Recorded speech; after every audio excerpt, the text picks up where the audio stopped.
پیارے بچوں، السلام علیکم ورحمۃ اللہ وبرکاتہ۔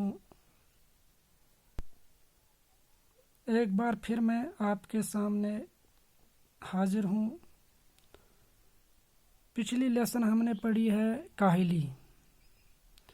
اب آج پہلے جو اس کے الفاظ مانے ہیں یہاں پر میں قوہ جو ہے، قوت کی جمع ارادے کی قوت کے لیے مصنف نے دلی قوہ، اندرونی قوہ اور قوہ قلبی ترکیبیں استعمال کی ہیں۔ قمار بازی ہو گیا جوا کھیلنا، مستعدی ہو گیا چستی۔ اب یہاں پر سوالات ہیں۔ سر سید احمد خان کے خیال میں سب سے بڑی کاہلی کیا ہے؟ یہ ہم نے پڑھا کہ سبق میں ہی کہ سر سید احمد خان کے خیال میں سب سے بڑی کاہلی یہ ہے کہ اپنے دلی قوہ کو بیکار چھوڑ دینا۔ اپنے دلی قوہ کو بیکار چھوڑ دینا سب سے بڑی کاہلی ہے۔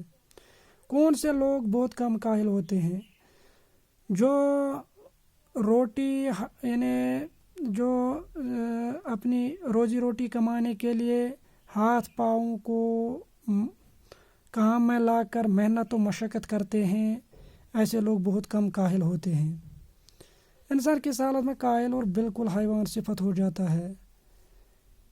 جب ایک انسان کی آمدنی اس کے اخراجات کے برابر ہوں تو پھر وہ اپنے دلی قوہ کو بیکار چھوڑ دیتا ہے، اور اس طریقے سے آہستہ آہستہ حیوانی خصلت اس پر غالب آ جاتی ہے، اور وہ پھر آہستہ آہستہ بالکل کاہل اور حیوان صفت بن جاتا ہے۔ اگر انسان اپنے دلی قوہ کو بیکار ڈال دے تو اس کا کیا حال ہوگا؟ اگر انسان اپنے دلی قوہ ارادی کی قوت کو بیکار ڈال دے تو شراب پینا اور مزیدار کھانا اس کو پسند ہوگا، وہ قمار بازی اور تماش بینی کا عادی ہوگا، اور آہستہ آہستہ اس میں وحشیانہ عادتیں پروان چڑھیں گی۔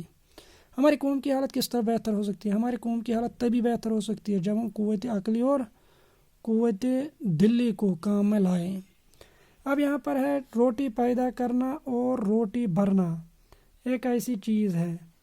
یہاں پر ہم دیکھ سکتے ہیں اس کا یہ یہاں پر ہے، روٹی پیدا کرنا اور پیٹ بھرنا ایک ایسی چیز ہے کہ بمجبوری اس کے لیے محنت کی جاتی ہے اور ہاتھ پاؤں کی کاہلی چھوڑی جاتی ہے۔ اب یہاں پر دوسرا ہے کہ ہر انسان کو لازم ہے کہ یہاں پر ہے ہر ایک انسان پر لازم ہے کہ اپنے اندرونی قوہ کو زندہ رکھنے کی کوشش میں رہے اور ان کو بیکار نہ چھوڑے۔ اب یہاں پر تیسرا ہے، ہم قبول کرتے ہیں کہ ہندوستان میں ہندوستانیوں کے لیے ایسے کام بہت ہیں۔ یہ یہاں پر ہے، ہم قبول کرتے ہیں کہ ہندوستان میں ہندوستانیوں کے لیے ایسے کام بہت کم ہیں جن میں ان کو قوت دلی اور قوت عقلی کو کام میں لانے کا موقع ملے۔ اب اس کے بعد ہے، ہم اپنے ہم وطنوں سے یہ کہتے ہیں کہ یہ یہاں پر ہے، ہم اپنے ہم وطنوں سے یہ کہتے ہیں کہ ہمارے ملک میں جو ہم کو اپنے قوہ دلی اور قوت عقلی کو کام میں لانے کا موقع نہیں رہا ہے، اس کا سبب بھی یہی ہے کہ ہم نے کاہلی اختیار کی ہے۔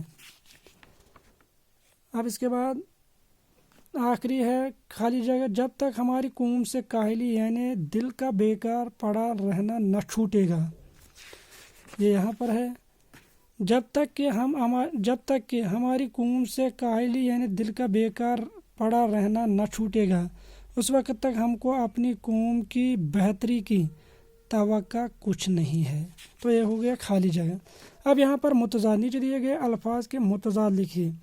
سستی کو آئے گا چستی، اندرونی اس کو بیرونی آئے گا، مناسب نامناسب یا غیر مناسب بھی، شک اس کو آئے گا بے شک، یہاں یقین بھی آئے گا، بہتری اس کو بدتری آئے گا، بد سلیقہ اس کو سلیقہ آئے گا، عارضی یہ ٹیمپریری ہے اس کو آئے گا، عارضی کو آئے گا پائیدار یا مستقل بھی، ضروری اور ضروری کو آئے گا غیر ضروری۔ اب یہاں پر جملوں میں استعمال کیجیے۔ قوہ، اپنے دلی قوہ کو بیکار نہیں چھوڑنا چاہیے۔ بسر اوقات انہیں ہاتھ پاؤں کو بسر اوقات جو ہے اس کو یہاں پر ہم آج کل بسر اوقات کرنا بہت مشکل ہے، چونکہ بہت مہنگائی ہے، اس لیے آج بسر اوقات کرنا بہت مشکل ہے۔